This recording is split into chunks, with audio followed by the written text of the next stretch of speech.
Hey everyone, welcome back. So in the last video we went through a lot of concepts such as declaring simple variables, object literal, array and an array of objects inside the TypeScript file and using them inside an HTML file with the help of interpolation. We also learned how to iterate over an array and array of objects with the help of ngFor, Angular loop construct, and in this process or with the help of all these things we were able to generate our dynamic list, or we can say a dynamic list with static data. And why I'm calling that, because we had to write down all the data inside our TypeScript file manually. It is good for testing purpose, for learning and for training, but it is not a real life scenario. In real life, the applications, they display the data that they fetch over a network with the help of an API, by calling an API. So in this video, this is our target. We have to call an API, get fetch data from it and display that data in our list. When we complete this thing, we can truly say that our list is now dynamic. So let's start. So the most basic thing is API. So what is an API? So let's search for it. What is an API on Google? And if you really need to learn what is an API, you should read this article from MuleSoft. Here the term API is very simply explained with the help of an example. So if you are a beginner, you must go through this article to know what exactly is an API. So let me close it.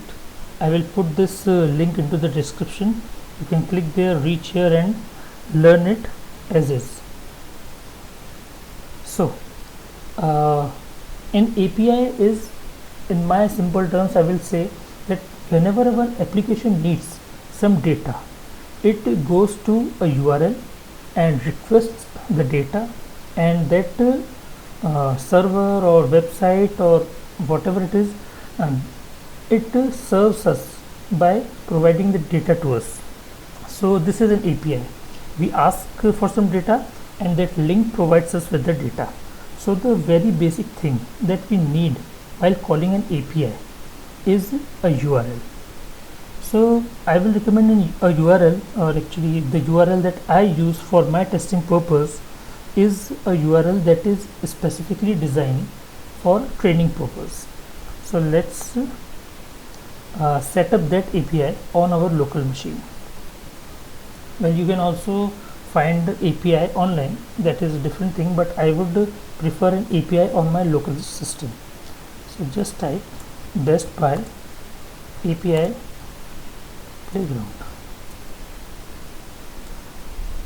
So this is an API that is open source and it could be cloned from GitHub onto your local machine, and the instructions for cloning it and installing and starting are very clearly mentioned here. We just have to follow these simple steps to get around.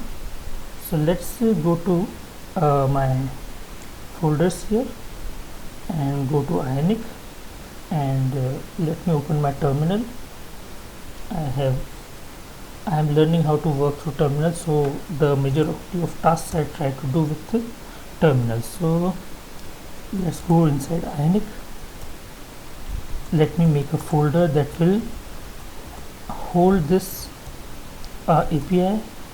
Here it is. Let me go inside it and let's follow the steps.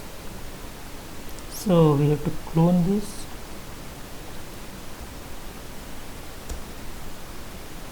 Let me pause the video till the cloning is done. Okay guys, as the cloning is completed, let me open the folder and see whether the folder is cloned or not. Yes, it is here, and the next step says to ask us to go inside this folder, and here we are. So the next step is to npm install. So what npm install does, actually it installs all the packages that are required by this API playground. Let me again pause the video. So npm install is completed, and let me do another thing, and that is npm start. Let me do npm start, and Best Buy API playground started at localhost 3030. Let me copy this link, Control-Shift-C, and open it on one of my terminals, on my browser. So okay guys, API, whenever we want to fetch some data over an API, we have to hit a URL. Normally the applications fetch the data over an online API, but for some testing and training purpose, I prefer using this this API cloned onto my local system, and you can see the URL, it's localhost 3030, and this API is now on our system. Even if there is no internet, we can still access it, and we have got an endpoint products. If we go to this link, now this is the link actually from where we are going to fetch the products, see the data. And if I just click on raw data, this is the raw data. Let me maximize it, zoom it, actually not maximize it. So you can see that there are some names and ID and type and price of the different data. So we have got data now on our localhost, and we'll be using this URL to fetch data. Let me close this tab as we have completed our task, and let it be there. And let's go to our code. In order to call this API, we need to make some changes in our code, and okay guys, so let's start writing some code to fetch this data inside our application. So first thing that we will need is to have a service where we can write our logic to call this API. So what we are going to do, just look at my terminal, look at my inbuilt terminal. Here I am going to generate a service. The command is ionic generate service, and services will be the folder where I am going to put all the services that we are going to make in this application. And let me name this service as fetch products.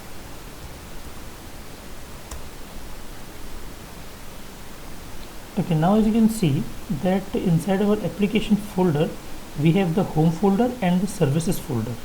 Inside the services folder we have got two files, fetch products.service.ts and spec.ts. This spec.ts is actually a testing file, so we are not going to work on this. We are going to work in fetch-products.service.ts file. This is the code for the services.ts file. Now in order to fetch data over an API, we need the help of a module in Angular that is known as HTTP client module. We need to specify this module and this service inside our app module.ts file. Let me open it, and this is the place where we have to import these two things that we are going to use to fetch API. Import HTTP client module from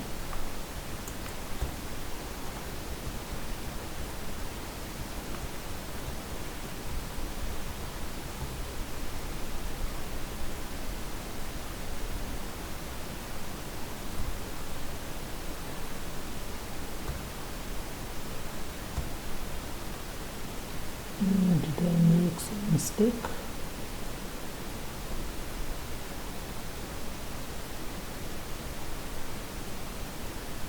Well, this is what we call as typo, and now it's all right. So let me use this HTTP client module inside imports. We have the imports is an array, so just mention it here.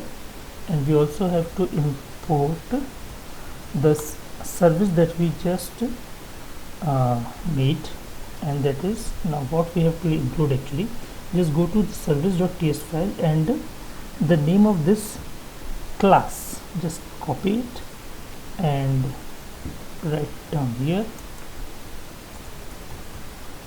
from, and it will be inside surfaces and fetch products.service. Include this fetch products.service inside the providers, because it is a provider, service is a provider. So our work at app module.ts is completed. Now let's write some code inside fetch products.service.ts file.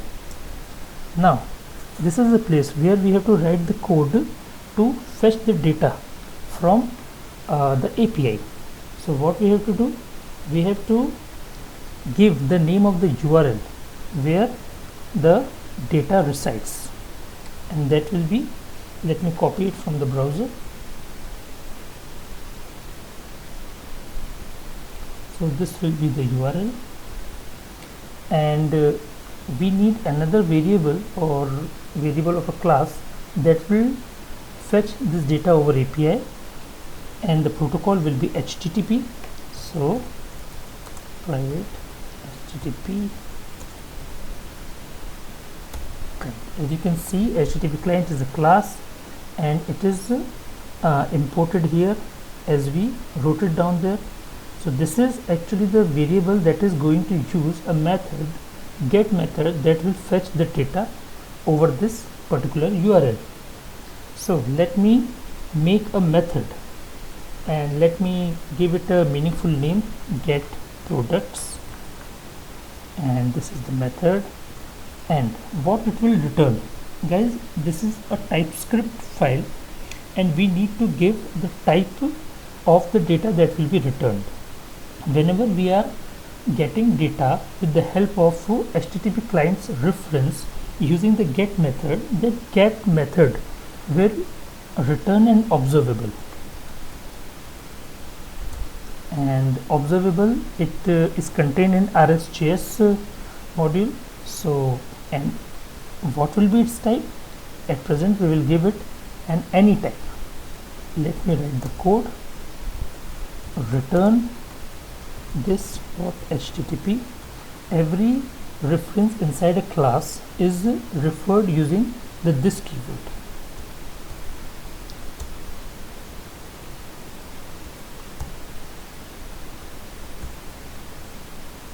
See, we can find a red line under URL because URL is again a variable inside class, and to refer it we will need the this keyword. So guys, our code inside the service is complete. Now we have to call this method get products from the file where we want to display our data, and that is our home page. So this is our TS file, and let me just remove all the data or all the members of this class because we want to write new code. So guys, now one more thing, we need to display the list whenever home page loads. And if we want to do this, what we need, that the data must be fetched from the API whenever the page loads, and for that we would need our home page to actually implement an interface known as on init. And now what is an interface and why now there is a red line on home page? So guys, for all these things we have to, that is why I said that JavaScript and Angular is a prerequisite for learning Ionic. So I am not going to explain you what is an interface. Just remember, whenever we want some behavior to come to a class, we implement some interface, because these interfaces are handled internally by Ionic. So whenever every interface has some methods declared in it, and if there is a class that implements an interface, then we need to provide implementation for those particular methods. So if we just go to home page, and there is a quick fix, and it says implement interface on init.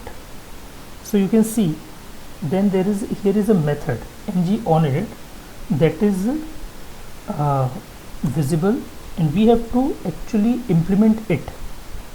We have to provide implementation for the method ng on init. This ng on init method will be called whenever home page is loaded. Okay, we can see it actually. Just write ionic serve. Let me minimize this window.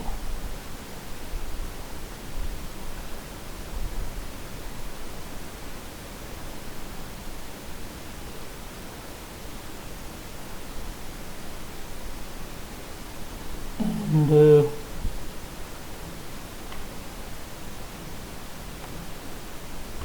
let me clear the console. Let's go to our application,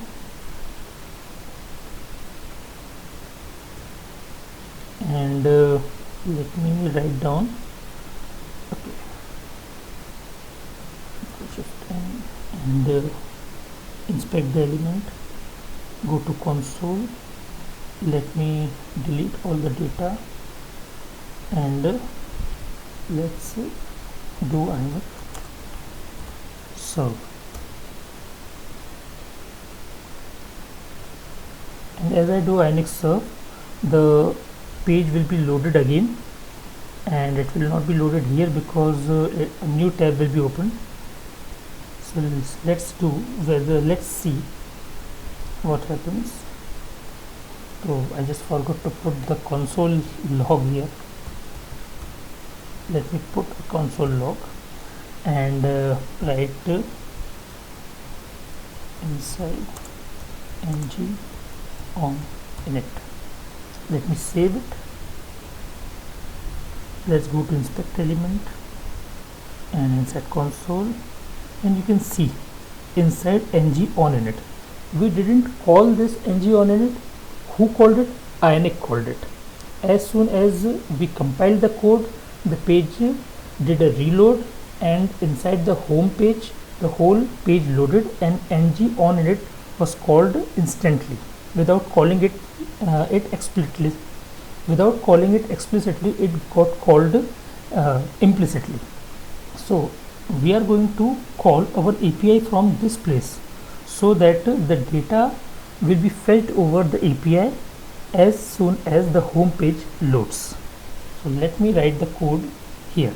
So in order to call the function that we actually defined here, we need a reference of fetch product service. So let's go to the constructor and write private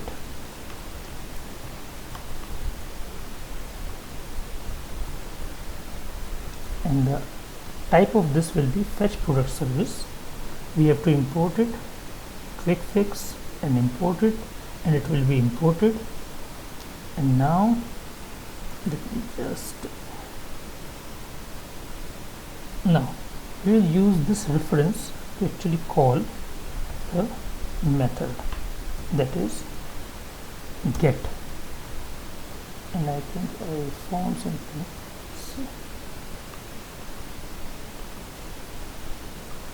Yes, and this is one thing I forget again and again, to put a this here. So here is our this, and let me just maximize this window and put it, and see our get products is visible because now we are referring to the right thing. See, our get products is visible. Now this is not the end. If we want to fetch data over an API, and now we are calling get products, it will be an observable will be returned, and in order for this returning of data possible and successful, we need to subscribe to this observable. And so let me put here a method subscribe, and that is some bit tricky actually. And now let me put an arrow function here that will get the data. Now what is an arrow function? Again, there is a lot of things to learn, let me just display this data that we are fetching. If we are getting this data, all our things are well in place. So let me just save it and let's see what we have got here. Guys, if we can see on our console the data, okay guys, if you can see here, this is the object that we fetched from our Ionic application over the API. See, let me maximize it. This is the data, array of 10. If you can see, here is the data. Let me just see the JSON total limit skip, and if you can see here, total limit and skip, and then some objects here as well.